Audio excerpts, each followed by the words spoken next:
fine quality blades that, say, the Germanic peoples produced, in that being long and pattern welded. The Romans wanted to produce many, many swords to give themselves more sword power than the other opponent.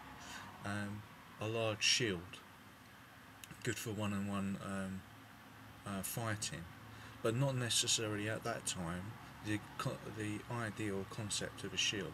A small, round shield with a long pike was the phalanx. That was what was the ideal form of warfare. It was small, it was manoeuvrable, and you could use the secondary sword, the secondary heavy Greek battle sword. Now, the Romans were familiar with the phalanx and they'd used it themselves, but when the legion began to really be recognisable, they used instead a javelin, which meant that they could throw further than any person could hold a long enough pike, and so they always had the advantage. Then it would be a case of using that long range firepower, just like we do today with, say, a cruise missile, and then to get very, very close and very, very quick, just like modern airborne soldiers do.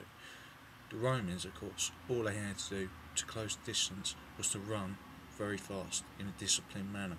Now, the shield gave them that because, of course, the uniform large shield combined with a formation, a checkerboard formation, gave the formation structure. It wasn't individual warfare. You'll see in the Middle Ages, when the shield became obsolete because of the use of pole arms and maces, the formations weren't as strict. There wasn't a need for it. Each man was, in a sense, an individual fighting machine. Now, the Romans at first in the legion were not very heavily armoured. They needed the shield. It kept the formation because each man was not fighting as an individual. The short sword became an advantage because he could pull the short sword out quickly and stab. And he was taught to stab rather than to slice. And so when the Romans met the phalanx of the Greeks in battle, they developed a completely new concept of war and a completely new concept of annihilation. They would attack, and if the Greeks were beaten, they raised their spears, turning around to show that they were surrendering. The Romans didn't accept this as a form of surrender. They took no prisoners unless they were ordered to, and this was a key point. Their ferocity and their discipline had thus become one. And from this point on, each Roman soldier in sieges would be ordered, if it was a long siege, to kill everything in the town. Men, women, children, even dogs and babies were not spared. And so even the Romans themselves were shocked at the excesses of their own army. Now, in places like Fallujah, or more precisely we shall say in the Israeli conflict, both sides don't give much quarter.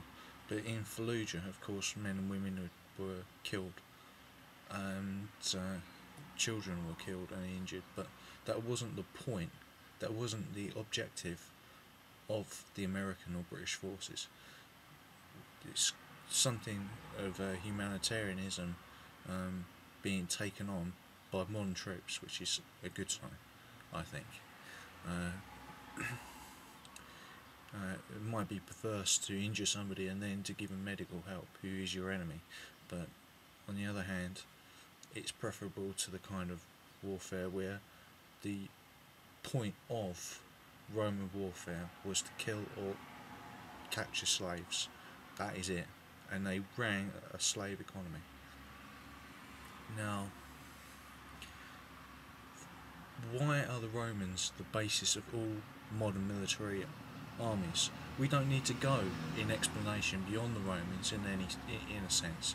once you have the Roman army, you're then really just dealing with the addition of new technology, so firearms, new, and more importantly than firearms, logistics, communications, steam, railways, motor transport, the telegraph. I mean, it could have been that we could have had steam engines because the Greeks had invented rudimentary steam engines.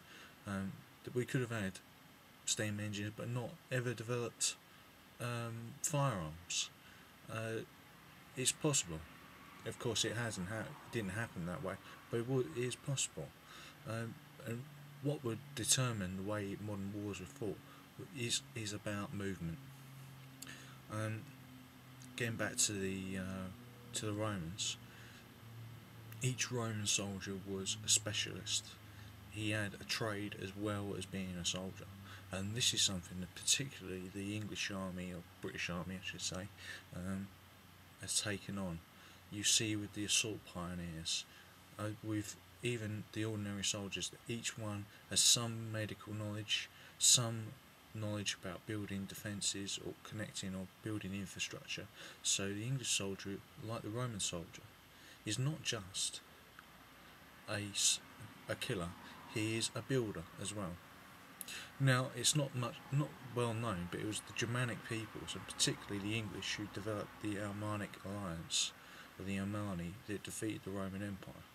And when the English came to Britain, they fought in a slightly different way to the Romans. They took the best of what developed became the best of what the phalanx was, and the best of what the legion was, in that they had something that looked solid, like a phalanx, but was flexible, like the Roman legion. Each soldier of the Freed, as it was called, in this concept of a shield wall, with specialist archers to take out particular enemies. And now this was the dominant form of warfare until the Norman conquest, which, to be honest, could have defeated the Norman conquest had it not been for some particular exceptional circumstances. Having defeated 30,000 men, putting 7,000 Englishmen against 30,000 Norwegians, and only needing 3 ships for them to go back. But let's not get too bogged down into detail. That was at Stamford Bridge, but let's not get too bogged down into detail. The modern soldier, being a specialist in building, in other trades, but principally he is a rifleman, and principally with the Western way of war, his job is to seek out, directly engage, and then decisively defeat the enemy. And as you will see from the rest of this playlist, with people who can say this history much better than I can, will show this to be the case. The modern soldier now is on the cusp of something else. It's developed not only the soldier as a builder, but the soldier as a scientist.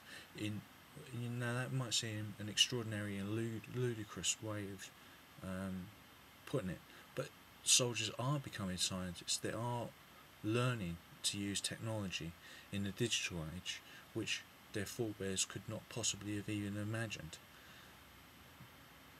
The idea of testing the air for chemical weapons or biological weapons, to go and investigate why a building was collapsed in a certain way.